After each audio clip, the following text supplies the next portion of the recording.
تنزيل من رب العالمين.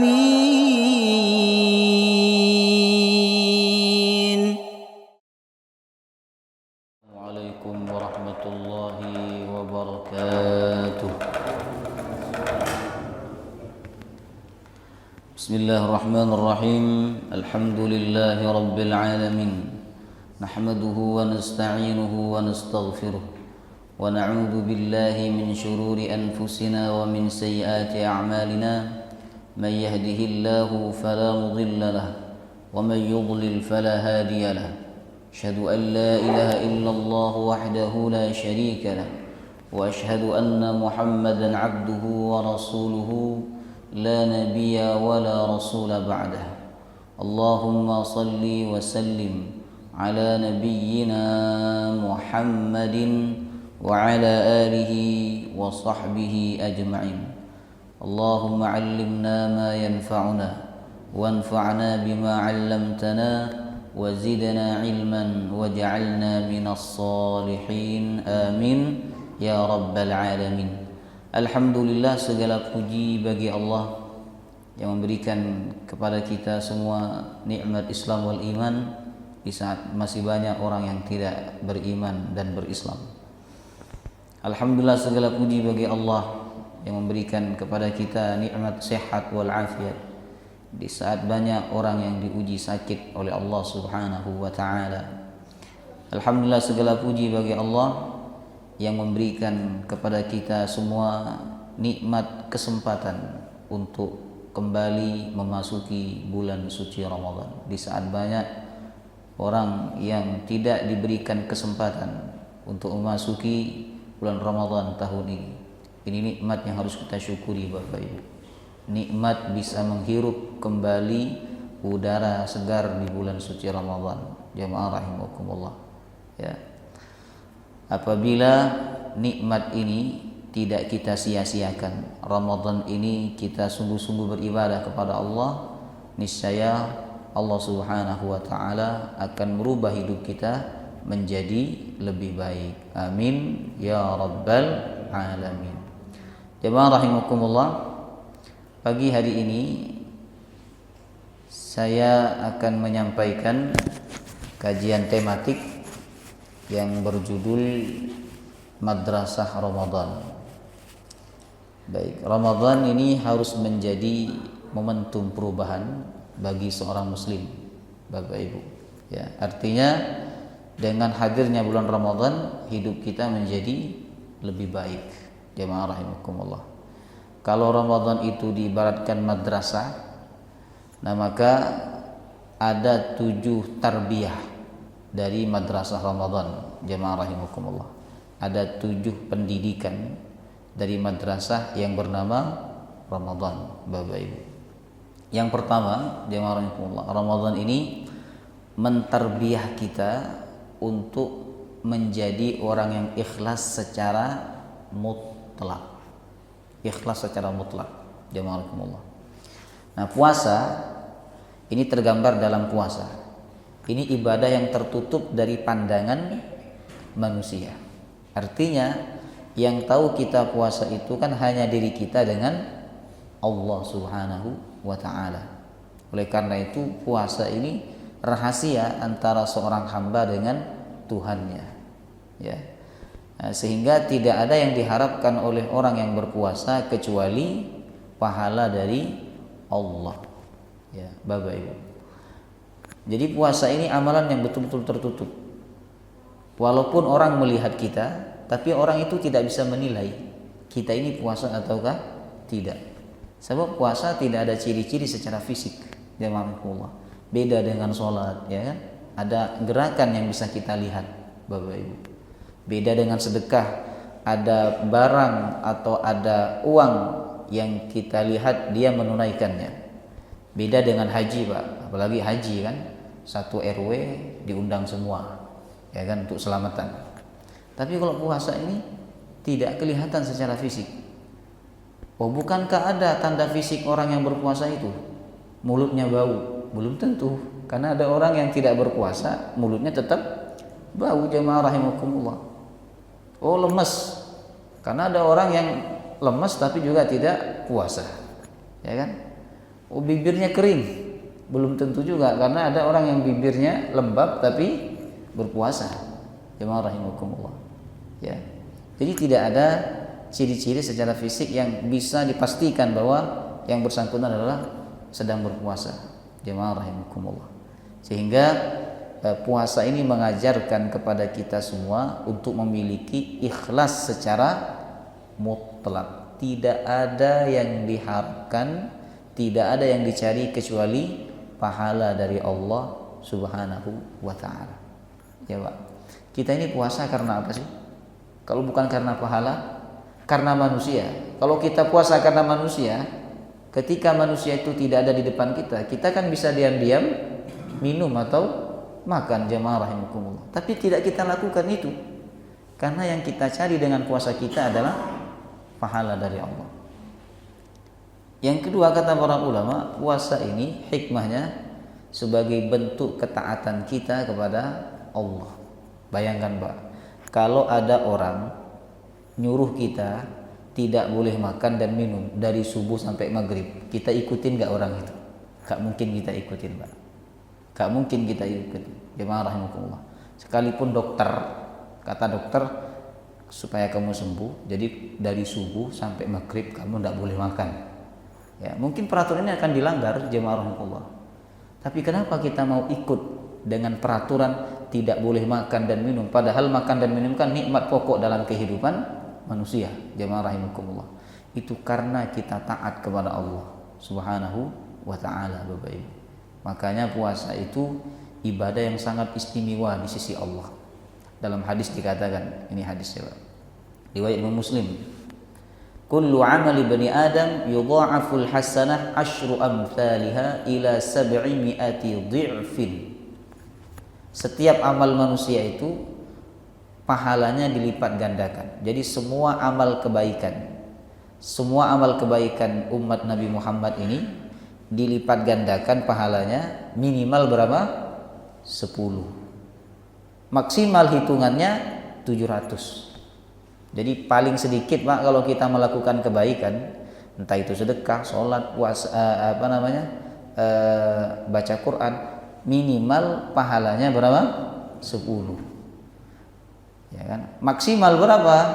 Dalam hadis ini 700. Apa amalan yang pahalanya 700?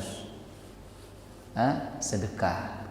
Kan kalau kita sedekah dalam Al-Qur'an, ibarat menanam satu biji itu tumbuh 7 tangkai. Masing-masing tangkai ada 100. Kalikan 7 berarti 700. Jemaah rahimakumullah.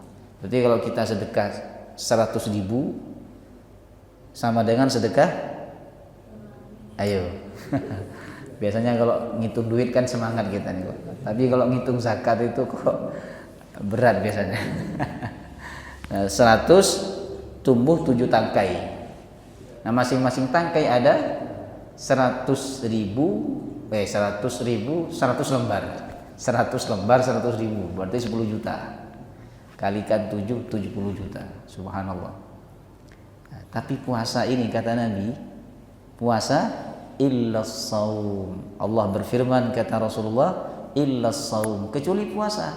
Fa innahu li wa ana ajzi bih. Puasa itu milikku, kata Allah. Kenapa diakui milik Allah? Yang pertama, kata para ulama, menunjukkan keagungan puasa karena diakui secara langsung oleh Allah dan disadarkan kepada dirinya.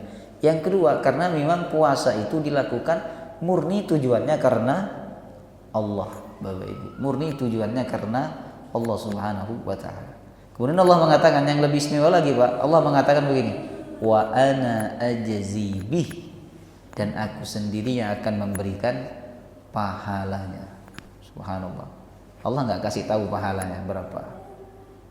Kenapa itu? Kalau tidak dikasih tahu itu artinya apa? Artinya kejutan, Pak. Namanya kejutan itu nggak mungkin kecil. Misalnya seorang suami, ya kan, bilang sama istrinya, wahai istriku, aku ada kejutan buat panjenengan gitu. Ternyata kejutannya nggak mungkin nasi pecel, ya kan? Nggak mungkin uang 100.000, nggak mungkin. Namanya kejutan itu pasti besar. Mungkin itu mobil, jemaah rahimakumullah, mungkin itu rumah, mungkin itu apartemen, ya kan, dan lain sebagainya. Nah, ketika Allah mengatakan wa ana ajzibi, aku sendiri yang akan memberikan balasannya, dan Allah tidak memberitahu berapa balasannya, kata para ulama, ini menunjukkan bahwa Allah akan memberikan kejutan kepada orang yang berpuasa, dan menunjukkan bahwa pahala berpuasa ini tidak terbatas. Jemaah rahimakumullah, subhanallah. Jadi yang bikin puasa itu sangat istimewa karena ikhlas secara mutlak, tidak ada yang diharapkan kecuali pahala dari Allah. Ya, kalau manusia itu mengharapkan pujian daripada orang lain, Bapak Ibu, nggak mungkin dia mau menahan makan dan minum dari pagi sampai malam, nggak mungkin, ya kan? Kalau tujuannya karena itu, pasti dia diam-diam makan dan minum, jemaah rahimakumullah, subhanallah. Jadi sesungguhnya puasa sedang menterbiah kita untuk menjadi pribadi yang ikhlas secara mutlak. Nggak ada unsur manusia di situ, nggak ada unsur harta di situ, nggak ada unsur kedudukan di situ, jemaah rahimakumullah. Ya, di situ hanya yang dicari adalah ridha Allah Subhanahu wa taala. Nah, di sini kita dapat pelajaran bahwa amal yang dilakukan dengan keikhlasan yang mutlak, Bapak Ibu, itu akan melahirkan keistimewaan dan keutamaan yang besar di sisi Allah Subhanahu wa taala. Baik. Tapi ikhlas ini, Pak, ikhlas ini amalul qalbi, amal hati. Ya, yang tidak diketahui oleh siapapun kecuali oleh Allah Subhanahu wa taala. Namun ikhlas itu ada ciri-cirinya. Nah, ini kalau kita ingin mengukur, Pak, kalau kita ingin mengukur kita ini ikhlas apa enggak, nah, ukur dengan ini. Yang pertama, ciri ikhlas itu tidak suka ketika orang lain memuji amalnya. Jangan suka enggak kalau dipuji amalnya? Masya Allah antum ini suka atau tidak? Nah, kalau kita senang, senyum-senyum, jemaah rahimakumullah, itu artinya apa? Artinya apa? Kita belum ikhlas. Kita belum ikhlas, ya. Karena kita suka dengan pujian manusia, akhirnya apa? Kita bersemangat melakukan ibadah karena orang memuji kita. Nauzubillah min dzalik. Yang kedua, menyembunyikan amal kebaikannya sebagaimana dia menyembunyikan keburukannya. Jadi kalau dia punya amal baik disembunyikan betul, jangan sampai orang lain tahu, ya kan? Baik, sebagaimana dia menyembunyikan keburukannya. Yang ketiga, amal kebaikannya sama ketika ada orang dan ketika sendiri. Ketika dilihat oleh orang, ibadahnya sungguh-sungguh. Ketika tidak dilihat oleh orang, ibadahnya juga sungguh-sungguh. Bahkan ketika tidak dilihat oleh orang, ibadahnya lebih sungguh-sungguh. Sedekahnya lebih banyak, jemaah rahimakumullah. Sekarang kan musim konten, Pak.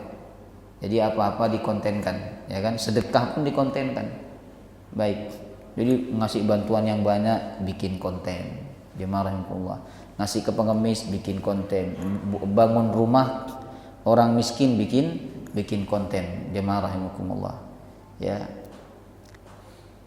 Nah, ciri orang yang ikhlas itu dia menyembunyikan kebaikannya, amal kebaikannya sama ketika ada orang dan ketika tidak ada orang. Bahkan ketika tidak ada orang, amalnya lebih banyak. Yang dilihat oleh manusia itu lebih sedikit dibandingkan yang tidak dilihat oleh manusia. Jemaah rahimakumullah. Kemudian yang keempat, kedudukan orang yang memuji dan tidak memuji sama di sisinya.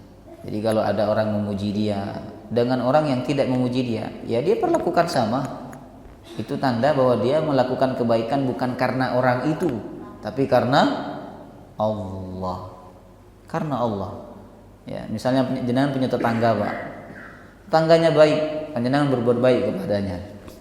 Dan tetangga sebelah, yang sebelah kanan tidak baik, misalnya. Yang sebelah kanan tidak baik. tapi panjenengan berbuat kebaikan yang sama sebagaimana kepada tetangga sebelah kiri panjenengan. Itu artinya apa? Panjenengan ikhlas. Karena panjenengan melakukan kebaikan itu bukan karena melihat tetangganya, tetapi melihat siapa yang menyuruh kita atau menyuruh panjenengan berbuat baik kepada tetangga, yaitu Allah Subhanahu wa taala. Baik. Kemudian yang kelima, tidak kecewa ketika orang tidak berterima kasih atas kebaikannya. Ya, jangan kalau menolong orang, lalu orang itu nggak matur suwun, nggak terima kasih, nggak mengisyaratkan dia berterima kasih, misalnya menundukkan kepala, tidak dilakukan itu, dan kita tidak kecewa, itu tandanya kita ikhlas. Karena yang kita cari bukan ucapan terima kasih. Itu apa gunanya terima kasih dia bagi kita, wong tidak bisa menyelamatkan kita di akhirat. Jemaah rahimakumullah. Nah, itu tandanya kita ikhlas, jemaah rahimakumullah. Tapi kalau kita gerundel, nggak tahu terima kasih orang itu, udah tak tolong, udah tak kasih, dan udah saya bantu dan seterusnya, tapi nggak ucap terima kasih sama sekali. Nah, itu tanda bahwa kita belum ikhlas. Kemudian yang keenam, melupakan amal kebaikan yang telah dilakukan. Jemaah rahimakumullah, lupa. Tadi malam kita sholat Isya, salat tarawih, kita sudah lupa. Kalau saya tidak sebut, panjenengan sudah melupakan itu. Itu tandanya ikhlas, Pak. Ya. Kemudian yang ketujuh, menuduh dirinya sendiri kurang sempurna dalam beramal. Ya. Jadi kalau ada orang yang memuji, langsung dia menjatuhkan dirinya. Itu tanda orang ikhlas. Ya. Alah, Anda ini jangan memuji saya. Karena apa?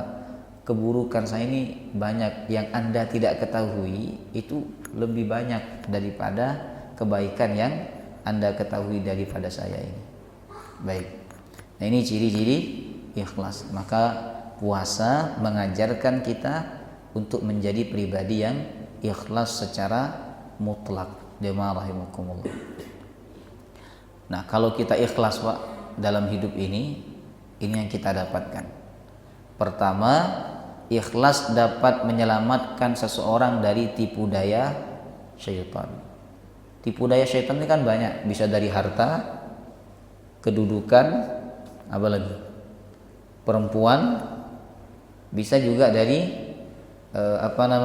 popularitas, keterkenalan, ketenaran, Bapak Ibu.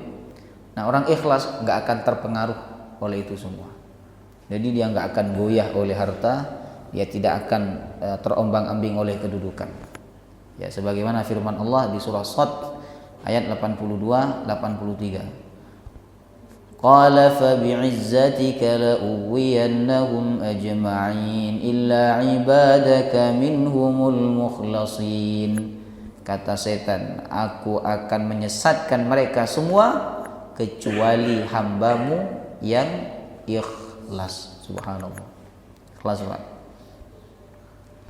Jadi orang ikhlas itu, bahkan ulama mengatakan, kalau ada seseorang punya satu amalan yang mana dia sangat ikhlas dalam melakukannya, maka satu amalan itu akan menjadi sebab dia selamat di akhirat kelak. Jemaah rahimakumullah. Kemudian yang kedua, ikhlas dapat mensucikan hati dari dengki dan benci. Hadis riwayat Imam Tirmizi. Ya. 3 perkara yang membuat hati seorang muslim tidak dengki, tidak benci. Apa itu? Yang pertama, ikhlas dalam beramal karena Allah. Ya. Kemudian yang kedua apa? Menasihati pemimpin kaum muslimin. Nasihatin pemimpin. Itu berarti orang ikhlas, Pak. Karena apa? Karena orang yang mengkritik pemimpin, menasihati pemimpin, dia tidak takut jabatannya hilang. Dia tidak takut dengan manusia. Karena pada zaman dulu menasihati pemimpin, mengkritik pemimpin, ini sesuatu yang membahayakan. Jemaah rahimakumullah. Tapi kalau orang ikhlas, ya, maka dia tidak akan takut. Jemaah rahimakumullah. Kemudian waluzumu jama'atihim, ya, tetap dalam berjamaah. Maksudnya dalam satu kelompok. Karena orang yang menyendiri, tidak mau ikut kelompok, tidak mau berjamaah, tidak mau dalam satu komunitas jemaah ya, ini tanda dalam hatinya ada kedengkian. Kemudian yang ketiga ini yang paling luar biasa ya. Ikhlas menjadi sebab datangnya pertolongan Allah ya. Kata Nabi, innama yansurullah hadhil ummah bi dha'fiha bi da'watihim wa salatihim wa ikhlasihim. Allah menolong umat ini karena keikhlasan mereka, orang-orang miskin. Kenapa sih orang miskin yang disebut oleh Nabi itu orang ikhlas? Ya, kenapa? Karena ketika mereka melakukan amal, berdoa, berbuat, itu nggak ada yang memperhatikan mereka. Iya atau tidak? Nggak ada, Pak. Siapa yang mau nyuting orang miskin? Jemaah rahimakumullah. Tapi kalau orang kaya jadi pusat perhatian, jemaah rahimakumullah. Ya kan? Nah, orang kalau sudah menjadi pusat perhatian, itu akan berat dalam menjadi pribadi yang ikhlas. Ya, baik. Jadi ikhlas ini menjadi sebab pertolongan Allah datang, Bapak Ibu. Kemudian yang kedua Ramadan mentarbiyah kita dengan puasa ya, mentarbiyah kita akidah muraqabah, akidah merasa selalu diawasi Allah. Nah ini Pak, ketika seseorang dalam keadaan puasa lalu pada siang hari dia haus dan lapar, maka bisa saja dia secara diam-diam bersembunyi. Ini kayak ponakan saya yang masih kecil di Pontianak, Bapak Ibu, di Pontianak ya, karena puasa di Kalimantan Barat itu berat Pak, pewanas di sana Pak. Jangan mungkin yang pernah tinggal di Kalimantan ya, apalagi Kalimantan Barat itu khatul istiwa, pewanas jemaah rahimakumullah. Kalau siang-siang jam 1, jam 2 itu terasa hausnya, sangat terasa, ya kan? Karena keringetan, jadi dehidrasi, Bapak Ibu, ya kan? Tetapi bisa saja kan seorang yang berpuasa itu ketika dia lapar dan ketika dia sangat haus, dia diam-diam bersembunyi makan dan minum, sehingga orang lain tidak tahu bahwa puasanya telah batal. Akan tetapi tidak dia lakukan. Karena apa itu? Karena dia merasa dilihat oleh Allah. Nah, jadi puasa ini Pak mengajarkan atau menterbiah kita semua untuk menjadi pribadi yang memiliki sifat apa? Muraqabah, selalu merasa diawasi oleh Allah. Ini goalnya. Jadi setelah selesai puasa Ramadan, kita menjadi pribadi muraqabah, selalu merasa diawasi Allah. Ya. Dan inilah yang hilang dari orang-orang zaman sekarang, ya kan? Ketika tidak ada manusia yang melihat dia melakukan keburukan, dia melakukan kejahatan. Berbeda dengan para sahabat seperti Umar bin Khattab kan, ketika beliau berjalan lalu ada seorang ibu dan anak yang sempat berdebat tentang susu yang dicampur. Kata ibunya, kita tidak apa-apa campur susu dengan air ini supaya lebih banyak stoknya. Kata anaknya, jangan, nanti diketahui sama Amirul Mukminin Umar bin Khattab. Kalau diketahuan, ibu kita bisa dihukum. Nah,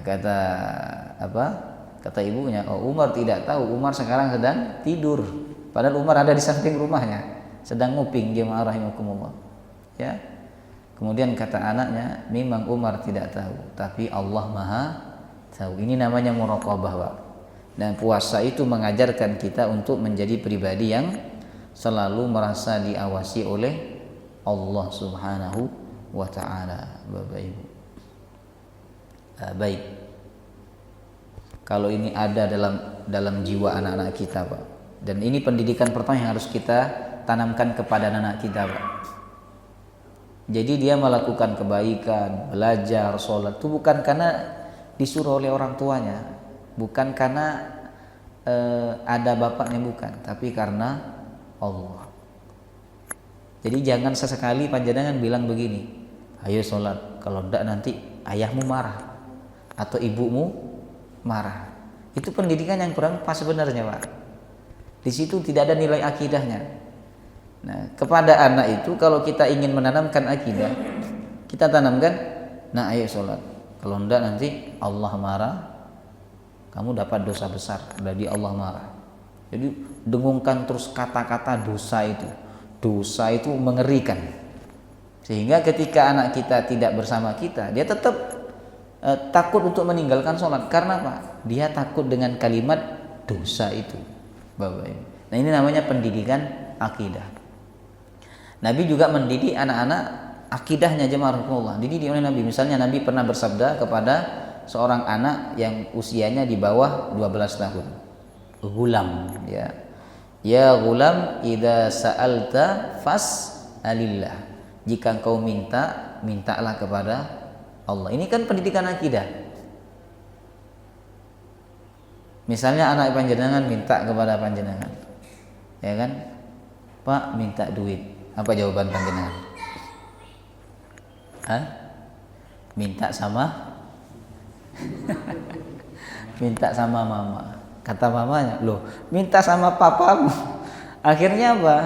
Anak itu ada ketergantungan kepada orang tua. Karena dari kecil tidak dididik bergantung kepada Allah. Tapi kalau anak itu Pak minta duit sama kita, ya kan?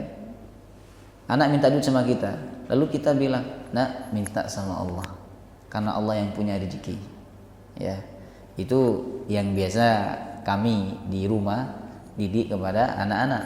Jadi kalau anak saya minta jajan, saya bilang minta sama Allah. Habis itu saya bawa beli jajan, Pak, dan saya bilang, "Nak, itu kan kalau kita minta sama Allah, Allah kasih, Allah kabulkan." Jadi tertanam dalam hatinya itu, ternyata kalau kita ingin sesuatu mintanya sama Allah dulu. Nah, begitu, Pak. Itu namanya penanaman akidah. Dan akidah ini, Pak, pondasi. Kenapa masjid ini tidak roboh? Karena ada pondasinya.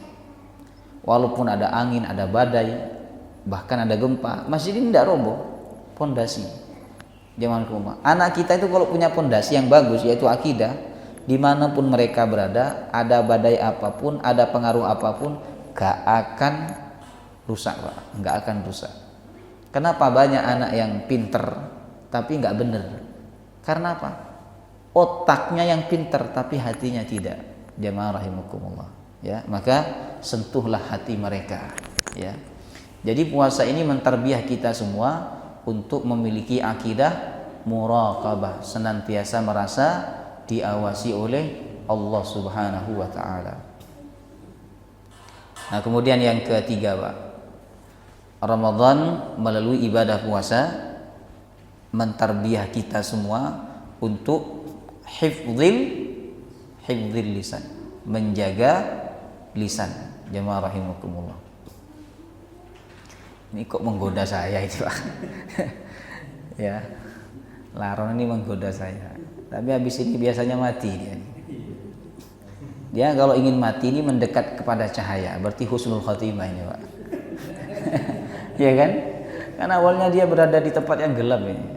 Tapi kalau mau mati dia pinter ya, nyari cahaya. Nah, tapi jemaah rahimakumullah, subhanallah ya. Inilah yang disebut dengan husnul khatimah. Ya. Jadi sebelum meninggal datang ke pengajian, datang bertaubat kepada Allah, membersihkan. Baik. Nah, baik ya. Bahkan yang ketiga hifdzil lisan. Ramadan melalui puasa mendidik kita semua untuk menjaga lisan. Ini hadisnya riwayat Imam Muslim. Kata Nabi, "Idza asbaha ahadukum yawman sha'iman fala yarfuth wala yajhal." Apabila kalian puasa, jangan berkata-kata kotor. Berkata-kata kotor itu berkata-kata yang jorok, Pak. Wala yajhal, dan tidak berbuat kebodohan. Ya. Fa in imru'un syatamahu aw qatalahu falyakul inni shaim. Kalau ada orang yang mencela kalian yang berpuasa, maka ucapkanlah apa? Saya puasa. Subhanallah, Bapak Ibu. Beda, Pak, kalau kita misalnya haji, ya kan? Ketika kita haji, ada orang yang saat kita tawaf, saat kita sa'i, atau saat kita wukuf, ada orang yang mencela kita. Kita nggak diajari sama Nabi untuk ngucapin saya haji enggak. Tapi kalau puasa ini, Pak, Kita diajarin sama Nabi. Ketika ada orang mencela kita disuruh untuk menjawab apa? Inni shaim, inni shaim. Saya puasa, saya puasa. Subhanallah, Bapak Ibu. Jadi puasa ini madrasah bagi lisan kita.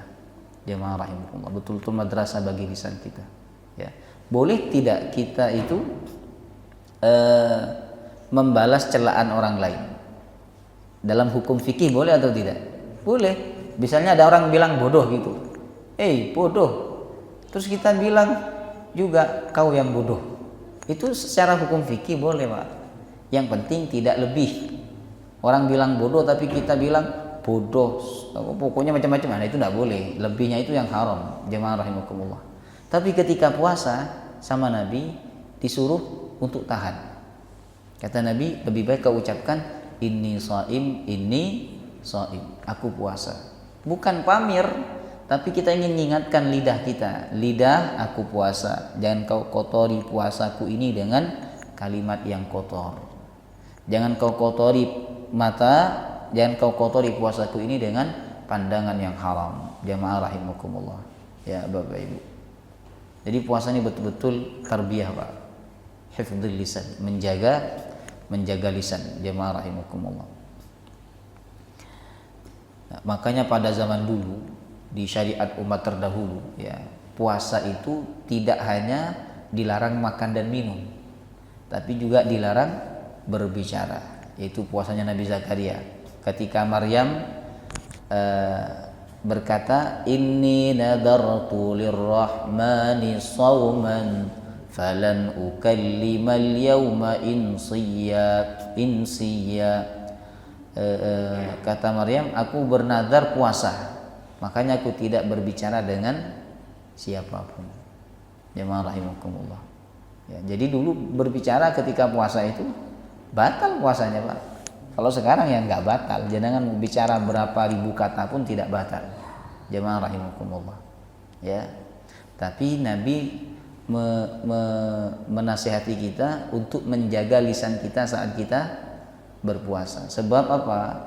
Banyak orang yang puasanya sia-sia karena dia tidak meninggalkan ucapan yang kotor. Man lam yada' qaulaz zur fala siyamalah. Siapa yang tidak meninggalkan ucapan yang kotor, yang buruk, maka tidak ada puasa bagi dia, kata Nabi SAW. Nah, agar kita bisa menjaga lisan, Pak. Nah, ini yang diajarkan oleh para ulama, ya. Berdoa memohon lisan yang lurus. Hadis riwayat Imam At-Tabrani. Allahumma inni as'aluka qalban saliman wa lisanan shadiqan. Ya Allah, aku minta kepadamu hati yang lurus dan lidah yang benar. Yang kedua, berfikir dulu sebelum berucap. Yang ketiga, menyadari bahwa setiap ucapan dicatat oleh malaikat. Kenapa presiden itu nggak banyak ngomong kalau di syuting? Karena dia takut, Pak. Takut apa? Takut salah ngomong, Bapak Ibu. Ya kan? Ya saya sama ini di syuting. Makanya saya hati-hati. Jemaah rahimakumullah. Ya kan? Nah, sebenarnya ada yang menyuting kita 24 jam. Siapa itu? Malaikat. Allah melalui para malaikatnya. Kata Allah, "Ma yalfidhu min qaulin illa ladaihi raqibun atid." Tidak ada ucapan yang diucapkan oleh seseorang kecuali bersamanya ada malaikat yang mencatat. Jemaah rahimakumullah. Ya, dengan sadar begitu kita akan berhati-hati dalam menjaga atau dalam berucap. Kemudian yang keempat, hindari perkumpulan yang tidak ada manfaatnya. Banyak kumpul itu juga tidak baik, Pak. Tidak kumpul juga tidak baik juga. Di rumah terus gak mau ketemu orang, gak mau silaturahim, itu juga gak baik, Pak. Jadi berkumpul secukupnya saja. Jika perlu ada manfaat, berkumpul. Karena terlalu banyak berkumpul akan banyak berbicara. Banyak berbicara maka bisa terjerumus dalam ucapan yang tidak baik. Kemudian yang kelima, riyadhah, latihan. latihan menahan lisan. Jadi tidak mudah menahan lisan ini, Pak. Lebih berat mana? Menahan makan dan minum atau menahan lidah tidak bicara? Lebih berat menahan lidah, ya kan? Orang bisa tidak makan dan tidak minum dalam seharian dari subuh sampai maghrib. Apa bisa orang nggak bicara dari subuh sampai maghrib? Tidak bisa, Pak. Makanya Nabi SAW mengatakan bahwa kunci keselamatan itu diantaranya ketika orang bisa menahan lidahnya. Kemudian yang terakhir, memilih lebih banyak diam daripada berbicara. Kata ulama, ta'allamul kalam, ta'allamus sumta kama ta'allamul kalam. Belajarlah untuk diam sebagaimana kamu belajar untuk berbicara. Baik, diam ini luar biasa, Pak.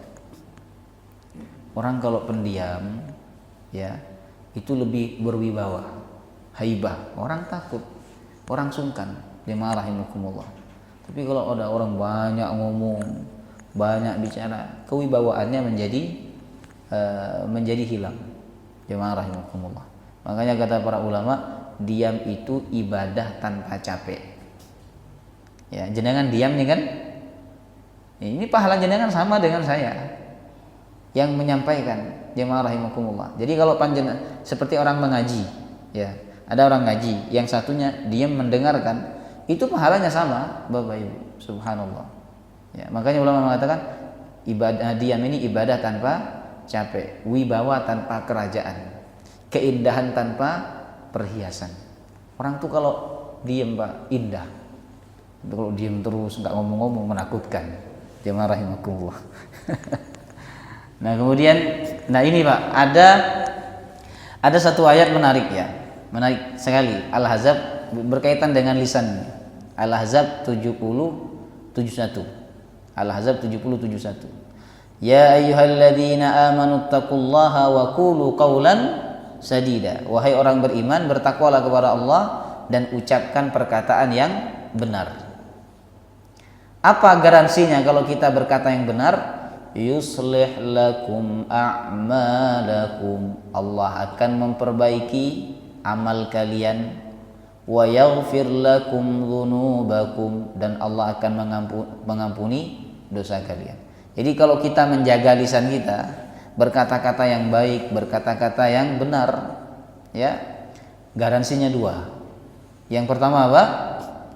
Allah akan memperbaiki amal perbuatan kita. Berarti kalau amal perbuatan kita nggak benar, Pak, sholatnya nggak benar, apalagi sedekahnya nggak benar, muamalannya nggak benar, itu biasanya faktor utamanya karena kita tidak bisa menjaga lisan kita. Dan Allah akan mengampuni dosa kalian. Pertanyaannya, apa kaitannya ucapan yang benar dengan amal perbuatan yang baik? Nah, di sini ada penelitian, Pak. Ada penelitian tahun 2000-an yang dilakukan oleh seorang profesor namanya Profesor Emoto kalau tidak keliru, jazakallahu. Dia meneliti bahwa air itu bisa merekam ucapan orang di sekitarnya. Jadi dia meletakkan dua air, ya. Nah, kemudian yang satu diucapkan kata-kata yang baik, diperdengarkan musik yang mengembirakan, yang menyenangkan. Yang satunya diperdengarkan ucapan yang tidak baik dan diperdengarkan musik yang menyedihkan. Nah, ternyata partikel dari dua air ini beda, Pak. Jadi yang satu, yang pertama itu dia melahirkan molekul atau partikel-partikel yang indah. Sedangkan yang satunya berubah jadi jelek. Rahimakumullah. Ini beliau menyimpulkan bahwa air itu bisa merekam ucapan orang-orang yang ada di sekitarnya. Makanya kan kata Nabi, air Zam-Zam itu tergantung niat yang meminumnya. Ya Allah, saya minum air ini supaya sembuh. Ini kan kata-kata baik itu. Diminum, jamaahumullah, sembuh. Nah, kan ada ustadz atau kiai itu kalau didatangin sama orang minta air toh, ya kan, dibacakan. Nah, itu kan dibacakan kalimat-kalimat baik. partikel air itu berubah, Pak. Ya kan? Sehingga apa? Kondisi air itu lebih sehat. Jadi secara apa namanya? Medis, air itu lebih sehat daripada air yang tidak disebutkan kata-kata yang baik, doa-doa yang baik. Jemaah rahimakumullah. Ya, baik Bapak Ibu. Nah, pertanyaannya, di dalam tubuh kita ini 80% isinya apa? Air, Pak.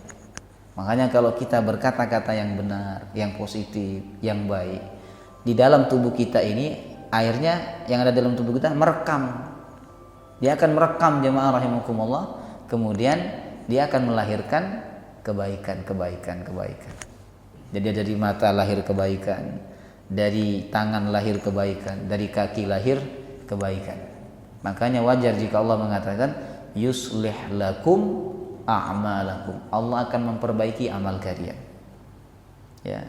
Dan ini didukung juga oleh hadis Nabi bahwa setiap pagi seluruh anggota badan mewanti-wanti lidah. Kata mereka, kami ini tergantung engkau wahai lidah. Jika engkau lurus, kami lurus. Jika engkau bengkok, kami bengkok. Hanya saja kita tidak dengar. Ya, wanti-wanti mereka setiap pagi kepada lidah, jemaah rahimakumullah. Ini luar biasa, Bapak Ibu. Jadi puasa mentarbiah kita semua untuk menjadi pribadi yang hifdzil lisan, menjaga lisan. Kemudian yang keempat, Ramadan melalui puasa, ya, mentarbiah seorang muslim untuk memiliki sifat apa? Sabar, tarbiyah sabar. Apa hadisnya? Yaitu as-saumu nisfus sabri. Ini, Pak. Puasa itu separuh dari sabar. Makanya orang yang puasa itu kan cenderung lebih sabar daripada yang tidak puasa. Lu suami saya itu puasa kok tambah ngamuk-ngamuk, Ustaz. Ada ibu-ibu bilang gitu. Oh, mungkin karena lapar itu jadi ngamuk. Karena ada orang itu kalau lapar itu ngamuan, ada karakternya begitu. Tapi harusnya nggak ngamuan, karena apa? Puasa ini setengah daripada sabar. Ada juga yang tanya gini, lah itu puasa kok gak sabaran? Saya bilang gini, lah kan puasa itu setengah. Setengahnya belum. Jadi kalau sabar itu ibarat semangka, Pak, dibelah dua. Lah setengahnya itu puasa, setengah sabar itu bisa didapat dengan puasa. Kan masih ada setengah yang belum didapat. Jemaah Ibu. Ya, baik. Berarti kalau saya terjemahkan dengan apa? Dengan kasar, maksudnya dengan bebas, bahwa orang yang puasa itu setengah apa? Setengah sabar. Bukan sabar sempurna, Pak. Setengah sabar. Jadi ingat, jangan mencela puasa kok nggak sabaran, gitu kan. Nah, jadi bahwa orang yang puasa itu masih setengah sabarnya. Baik Bapak Ibu. Nah, orang sabar itu pasti selamat. Allah menyatakan dalam surah Ar-Ra'd ayat 24, salamun alaikum bima sabartum. Ini ketika masuk surga, Pak. Orang di surga itu disambut oleh Allah dengan kalimat ini, selamat atas kalian sebab kalian sabar. Jadi puasa itu mengajarkan kita untuk jadi orang sabar. Sabar menunggu, ya kan, dari subuh sampai maghrib. Sabar dengan rasa lapar, sabar dengan rasa haus. Kemudian tarawih juga nanti dididik kita sabar dengan rasa ngantuk. Ya kan, baru dapat dua kali tarawih ngantuk luar biasa, tapi kita sabar. Jadi Ramadan betul-betul mendidik kita semua untuk menjadi pribadi yang sabar. Kemudian yang kelima, tarbiyah itsar, peduli. Ya, kata ulama, kita diwajibkan puasa karena supaya kita merasakan apa yang dirasakan oleh orang miskin yang lapar karena mereka tidak punya makanan. Nah, sehingga kita bisa sadar dan ingat keadaan mereka dan tumbuh kesadaran untuk membantu mereka. Jemaah rahimakumullah. Jadi tarbiyah itsar, peduli. Ya. Mendahulukan orang lain yang lebih membutuhkan daripada diri kita sendiri, Bapak Ibu. Nah, kemudian kita percepat ya. Yang keenam, Puasa atau Ramadan mendidik kita tarbiyah indibat az-zamani, disiplin waktu. Kata Pak Habibie, mantan presiden, percuma orang itu cerdas kalau nggak disiplin waktu. Ya kan? Orang yang cerdas tapi tidak disiplin akan dikalahkan oleh orang yang tidak cerdas tapi dia disiplin. Nah, puasa itu mengajarkan kita disiplin. Masuk waktu subuh, gak boleh makan, gak boleh minum. Waktu makan dan minum sudah habis. Waktu subuh. Kalau ada di mulut harus dimuntahkan. Ya, gak boleh beralasan masjid sebelah belum adzan. Ya kan? Kemudian yang kedua, kalau sudah masuk waktu buka puasa, ini hadisnya. Langsung segera buka, kata Nabi, manusia itu senantiasa berada dalam keadaan yang baik selama mereka menyegerakan waktu berbuka puasa. Jadi kalau sudah waktunya Pak, jangan ditunda. Jadi puasa ini betul-betul mengajarkan kita semua untuk indibat az-zaman, yaitu disiplin waktu. Jemaah rahimakumullah. Nah, kemudian yang ketujuh, tarbiyah as-subut, teguh pendirian walaupun lapar, haus, ya kan? Dia nggak tergoda. Bahkan kawan-kawannya pada nggak puasa, dia tetap puasa. Itu artinya apa? Puasa mendidik dia untuk punya sifat apa? Teguh pendirian, tidak goyah oleh keadaan, tidak berubah oleh harta, tidak berubah oleh kedudukan, tidak berubah oleh lingkungan. Jemaah rahimakumullah. Ya. Semoga 7 tarbiyah ini terbentuk dalam diri kita semua setelah kita menjalankan ibadah puasa Ramadan. Amin ya rabbal alamin. Wallahu taala alam. Ada pertanyaan? Pas. Oh, masih ada. Bagus, monggo.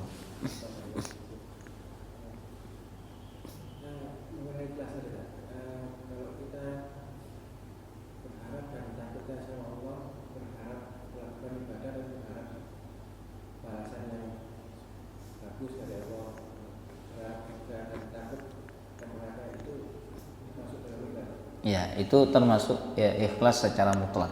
Ya. Ikhlas yang tidak mutlak ini ketika ada niat dunia di dalamnya. Ya kan, misalnya sedekah. Sedekah supaya usahanya lancar, supaya sakitnya sembuh. Ini apakah bisa disebut ikhlas? Iya bisa, tapi dia tidak mutlak. Kenapa kok bisa disebut ikhlas? Karena Nabi memerintahkan kita untuk menyembuhkan penyakit kita dengan sedekah. Kan ada hadisnya, Pak. Jadi kalau ada dalilnya itu boleh. Kita punya 2 niat yang niat ganda itu boleh. Baik, kalau ada hadisnya. Jemaah rahimakumullah. Ya kan? Tapi kalau tidak ada hadisnya maka tidak boleh digandakan niatnya. Cuman kalau digandakan niatnya, ya kan? Dalam hadis sedekah itu berarti keikhlasannya tidak mutlak. Jemaah rahimakumullah. Nah, baik. Jadi boleh-boleh saja memotivasi orang dengan urusan dunia agar semangat beribadah kepada Allah. Itu kasusnya sama kayak ini lah. Kita habis beribadah terus gini. Ya Allah, saya sudah baca ada Al-Quran. Saya menginginkan sesuatu ini gitu. Itu bagaimana? Baik. Itu namanya tawassul. Tetap disebut ikhlas ya. Selama ketika tujuan dia beribadah itu semata-mata karena mencari pahala dari Allah. Tapi kalau dia beribadah masih ada niat yang lain supaya Allah menolong dia dalam masalah hidupnya, tidak murni mencari pahala dari Allah, berarti itu ikhlasnya tidak mutlak. Ikhlasnya tidak mutlak. Tapi boleh jemaah rahimakumullah, karena Nabi menyebutkan bolehnya bertawassul dengan ibadah. Boleh ya Allah. Makanya kan doa ketika buka puasa itu mustajab. Kenapa? Karena ketika orang berbuka puasa itu dia berdoa sambil bertawassul dengan puasanya. Ya Allah, karena aku sudah puasa seharian demi taat kepada Engkau, ya Allah kabulkan hajat-hajatku. Nah, itu boleh, Pak. Allah taala alam bissawab. Semoga bermanfaat dan semoga apa yang kita pelajari dapat kita amalkan dalam kehidupan kita sehari-hari. Mari sama-sama kita tutup. Subhanakallahumma wa bihamdika asyhadu an la ilaha illa anta astaghfiruka wa atubu ilaik. Assalamualaikum warahmatullahi wabarakatuh.